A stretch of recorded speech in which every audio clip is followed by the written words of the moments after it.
Сәлеметсіздер ме балалар? Қазақ тілі сабағын бастаймыз. Сабағымыздың тақырыбы ағаш отырғызу. Посадить дерево. Балалар, бүгінгі сабақта болжамдық сан есімдерді қайталаймыз. Сандарды дұрыс жазуға үйренеміз. Ребята, сегодня на уроке мы повторим приблизительные и числительные. Бүгінгі сабақтың жаңа сөздерімен танысайық. Емен дуб, қайың береза, терек тополь, тоғай лес, тамыр корень, аялау беречь, көшет отырғызу, посадить саженцы. Балалар, қайталаймыз. Емен, қайың, терек, тоғай, тамыр, аялау, көшет отырғызу. Балалар, жаңа сөздерді сөздік дәптерге жазып алыңыздар. Есте сақтаңыздар. Ребята, запишите новые слова в словарь и запомните их. Ал енді балалар, жаңа сөздерді сурет арқылы қайталайық. Қайың, көшет отырғызу, емен, терек. Балалар, бұл ағаштар қайда өседі? Ағаштар тоғайда, орманда, немесе бақта өседі. Эти деревья могут расти в саду, в лесу.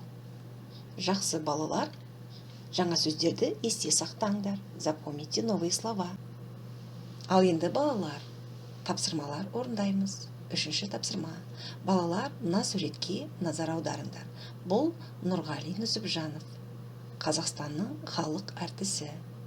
Ребята, это народный артист Казахстана Нұрғали Нүсіпжанов. Қазір біз Нұрғали ағаның бағы туралы оқимыз. Ребята, сейчас мы прочитаем статью про сад Нұрғали аға. Нұрғали ағаның ауласы ағашқа толы. 400-500-дей жеміс ағашы, алма мен алмұрттың 2-3 сорты, теректердің бірнеше сорты, қайың, емен, табиғи долана жайқалып тұр. Бала кезімнен тау-тасты аралап, шөптің, ағаштың неше түрімен таныс болдым. Әлі есімде, 3-ші сыныпта оқимын. Балалармен таудан алмағашты көріп, тамырымен қазып алып, аулаға әкеліп ектім. Оны аялап күтуді әкем үйретті. Қазір ол жемісі бар үлкен ағаш болды. Мен 70-тен астым, ал ол 60-тан асты. Ағаш егу осылай басталды.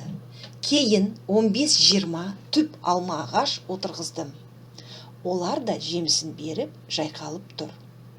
Қазақта атадан мал қалғанша тал қалсын деген сөз бар. Тіпті ағаш өсіруді бала тәрбиелегенмен бірдей деп есептеймін. Табиғатты қалай аяласаң, ол саған солай жауап береді. Ана тілі газеті 06-04-2011 жыл. Балалар, біз не туралы оқыдық?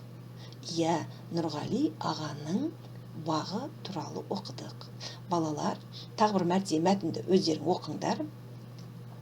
Аудармасымен оқыңдар. Ребята, можете приостановить видео, прочитать еще раз и познакомьтесь с переводом. Ал енді балалар, мәтінді түсініп оқысақ, екінші тапсырманы орындайық. Мәтін бойынша сұрақтарға жауап береміз. Нұрғали ағаның бағында қанша жеміс ағашы бар? Сколько в саду плодовых деревьев у Нұрғали аға? Мақалада жеміс ағашынан басқа қандай ағаштар аталады?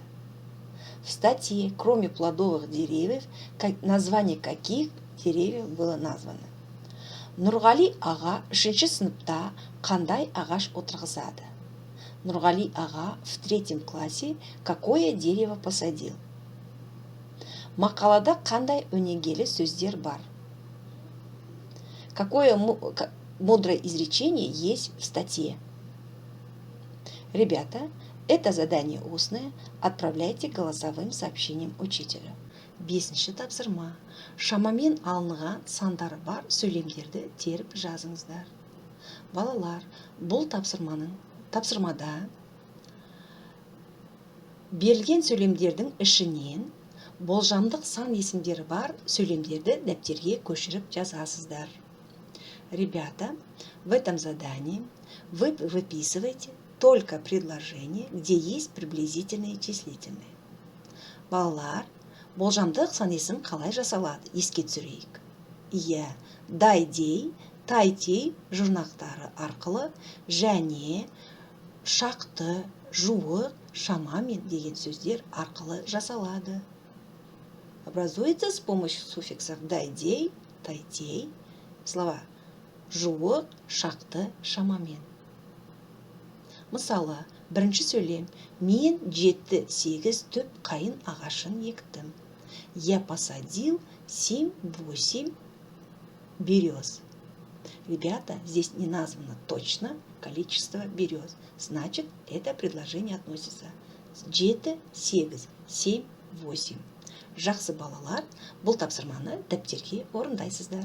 Ребята, это задание письменное, выполняем в тетради. Ал енді балалар, 6-шы тапсырма. Оқығаның бойынша сурет сал. Ребята, вам нужно внимательно прочитать этот небольшой текст, перевести для себя и нарисовать содержание этого текста. Жақсы балалар, сабақ аяқталды. Сау болыңыздар.